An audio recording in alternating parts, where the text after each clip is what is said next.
Next, we have State Senator Doug Broxson, your local state senator. He's part of a Florida family that settled in Santa Rosa County area in the early 1800s. Doug Broxson was elected to serve in the Florida House of Representatives in 2010. He won in 2012, 2014. And while serving in the Florida House, he became known as the man who was championed cutting taxes and government regulations to make Florida the most business-friendly state in the country. In 2016, he was elected your state senator, and he's an absolutely great conservative. He's a great family guy, and he does a wonderful job for everybody here in Tallahassee. Let's give a big round of applause for Senator Doug Broxson.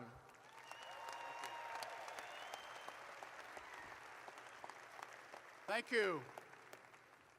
Well, once again, the world is looking at Pensacola.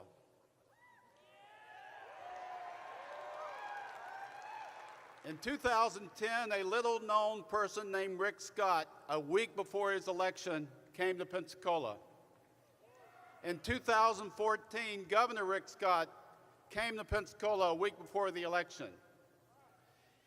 He called his good friend Donald Trump and said, "Mr. Trump, would you like to be the President of the United States?" He said, "Yes." He said, "Go to Pensacola."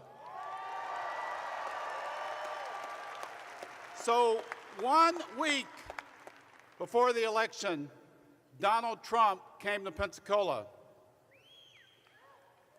He made some big promises.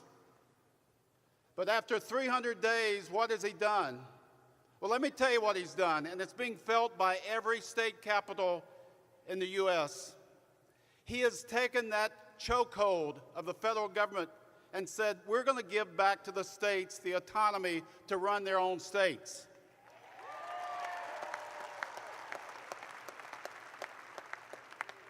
He appointed 24 cabinet members that were the very best of the best, the brightest of the brightest, and he said, go to work.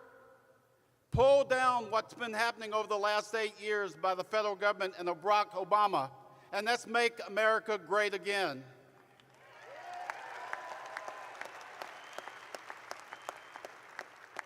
President Trump promised job creation. He promised to be a better atmosphere to the people of this country that had businesses that wanted to hire people, and he's doing it every day of his administration. He's making America great again.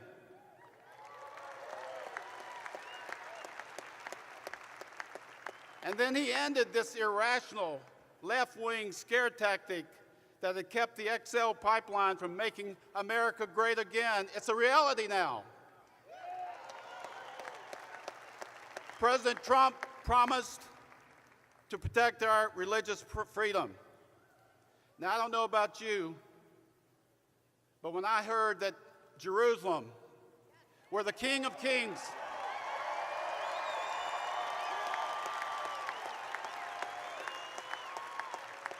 where our soon-coming king is going to return back to Jerusalem, it's because of President Trump declared Jerusalem to be the capital of Israel.